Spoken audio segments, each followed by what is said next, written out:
Oh, hello. Didn't see you there. I'm Rene. I'm a church pastor and former Disney animator. I'm currently working on a 150-page graphic novel called Sneaky Goblins. I'm going to be running a Kickstarter later this year to get it printed. This is my story.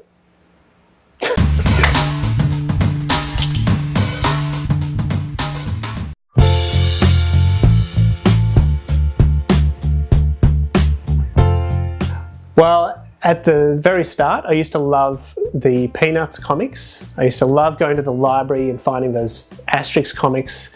I remember the first time I took home an Asterix comic from the library, Asterix in Britain. It just blew me away. The colours, the characters, everything about it I loved. I'd read it over and over again. I loved comics like Calvin and Hobbes, the Disney films, so I'd get taken along to the movies by my grandparents or my parents. And we'd watch stuff like The Great Mouse Detective, we'd watch The Rescuers Down Under, and I loved The Little Mermaid. And this was really weird for a Year 7 kid to like The Little Mermaid, but I used to love it. I'd take the VHS tape home, I'd freeze frame it, I'd copy the drawings just to make sure I knew how they did it all.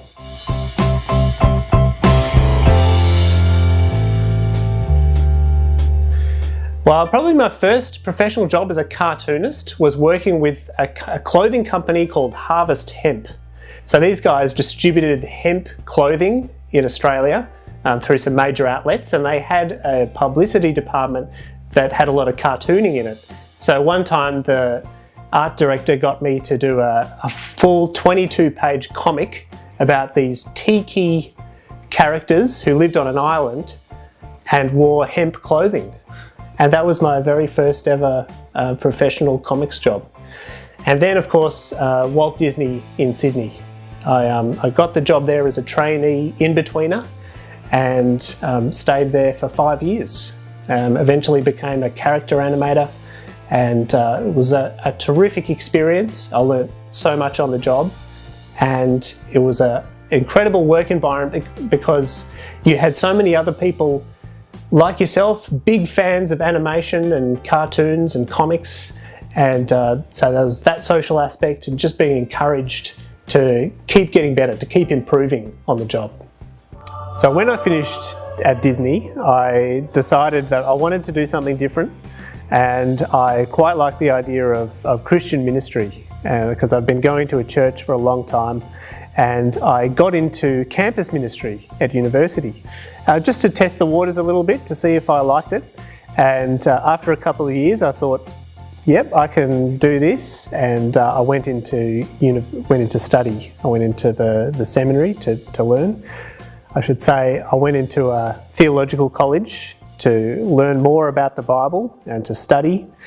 And then I went into full-time Christian ministry. So that's why I'm here now. I've been here at this church for 5 years and enjoying it very much. So one of the things I love about this job is being here for people at significant parts of their life. So whether it's the baptism of a child, being here for people when they make the step into marriage, marrying two people who have been through that journey together, but being able to be with people in hospital if they're sick and in need, and of course being with a grieving family at a funeral. These are all great parts of the work, and yeah, just being able to be there and a support for people in difficult times and in joyful times as well.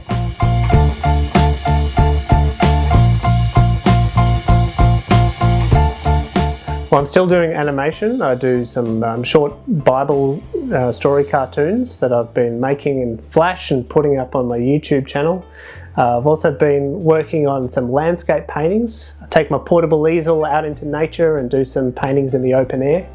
I've been working on a comic, a 150-page graphic novel that I'm in the middle of, and I've put that up on my website as well.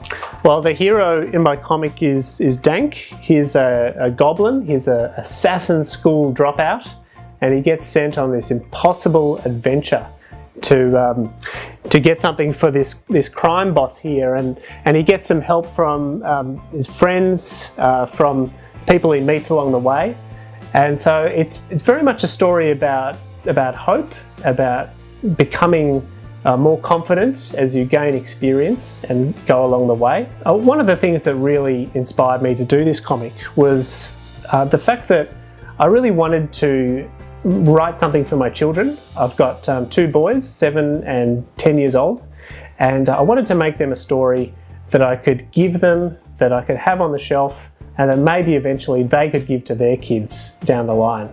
And so that's why I'm doing a Kickstarter later this year. I'm running a Kickstarter to get the book printed, so I can have it in my shelf, have it in my hands, and that's really what I've been working towards, is having a graphic novel like Calvin and Hobbes or Asterix, those books that I love that are on my shelf, to be able to have that book on my shelf as well.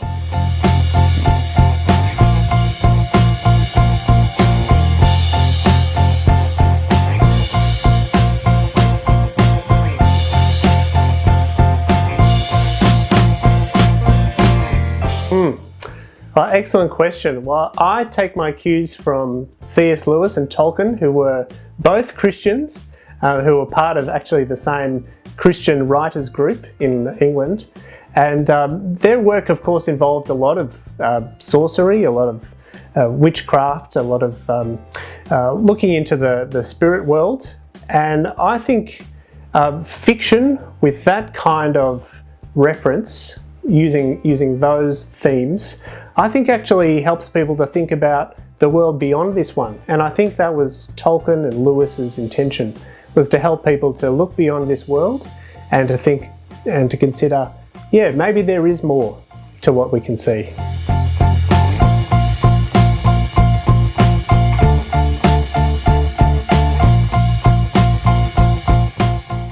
Well, I'm motivated by the fact that I've been given this gift, I've been given this ability to be able to draw, imagine characters and situations and stories, and I want to use it. I believe I've been given this gift by God, and that I need to use it to bring delight and entertainment to other people. I've also found that if I don't do it, then that's bad for me. I find that if I don't do my own work, if I don't produce and draw and create, then I don't feel very good about myself, about life. So I feel like this is very important for me, and I need to keep doing this.